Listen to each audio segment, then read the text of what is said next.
Hey guys, what's up? It's your man Pete. And I gotta say, overall, it is still a little bit slow. We still got that summer hangover going on. And it seems to be almost a bit like a chess match between buyers and sellers at the moment, where it's kind of like a stalemate, where sellers are really essentially in two camps at the moment, where some of them are saying, please, please, please, somebody come by my house. Somebody please at least come book an appointment to go see it, please. And then you've also got the casual, deep-pocketed sellers who are like, I'll just wait for the market to pick back up. Maybe I'll put it up for rent, or maybe I'll sell it a few months later down the road. And herein lies the problem right there.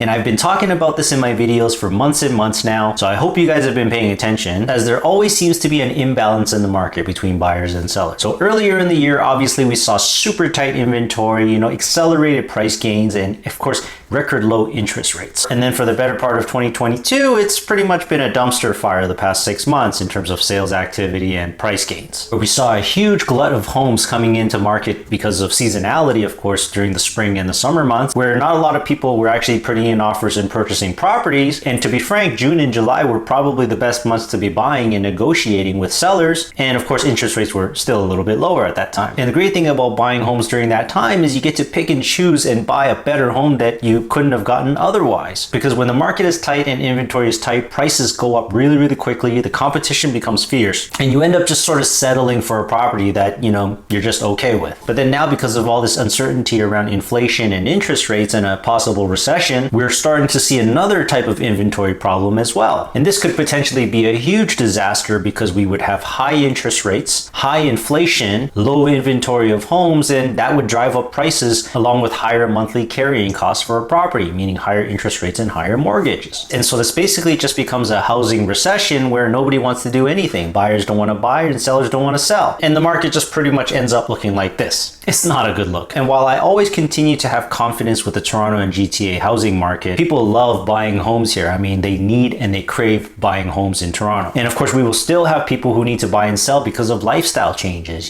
getting married, having kids, needing more space, separations, and then of course, a lot more immigrants coming to Canada now because of global uncertainty. And so the need for housing will not go away anytime soon, and clearly we're not building enough. But the real problem is when we start getting into situations like what we saw in the 1980s, when interest rates were super high after trying to battle inflation, stubborn inflation from the 70s. And then we also found ourselves in a low inventory environment and high immigration into the city. And so of course we all know when there's low supply and there's stronger demand, then prices are going to go up. And this is a very, very dangerous place for the housing market and of course the overall economy to be in, because at least previously when there was low inventory and low interest rates, at least people were qualifying and they were still able to purchase. It was just a matter of they couldn't buy what they wanted to buy because of competition. But then now that you have people not being able to qualify because of higher interest rates, or the fear that interest rates might get up to like 7 or 8%, this causes a lot of paralysis in the market, right? It causes a lot of people to say, I don't know what I should do right now. So then sort of in this new situation and new environment where everything's a lot more expensive, even all the way down to your groceries, and home prices, even though they've corrected, they still haven't come down to levels that are cheap enough for people to buy. And then once we start seeing a tighter inventory environment again, you'll start seeing bidding wars, which is really what we're starting to see, because we actually lost out on a bidding war for one of our clients last week, where with that specific property, they were trying to sell in the spring and the summer of this year,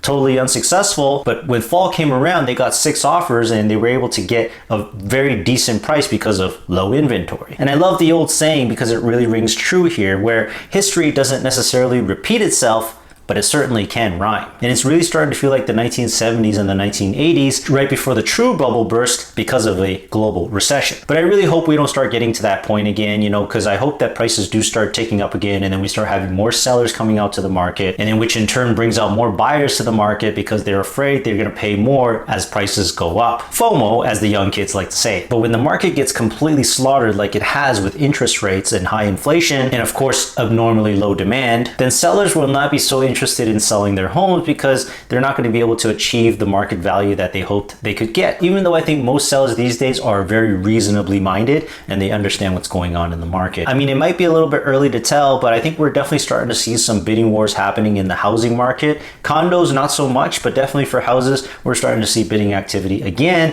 as people are back from their vacations. And then of course, we're all waiting pins and needles to find out about the next rate hike announcement, how much that's going to be. And we're all hoping that maybe that might be the last rate hike announcement for 2022, which was just a complete disaster year for the housing market here. But signs are starting to tick up again. The market is starting to come back alive again. We're seeing bidding wars happening again, which has become a normal process here overall in the Toronto housing market. And if you're a seller and you really want to sell your home this fall or even early winter, or you tried selling in the past in the spring and the summer and it didn't work out, you were unsuccessful, this could be a good time to try out and test the market and see if we can get you decent value for it.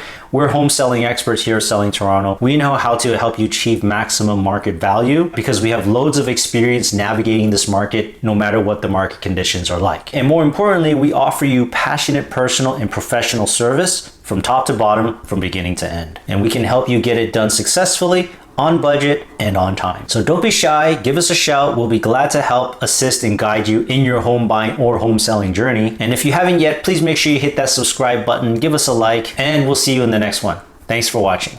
Bye for now.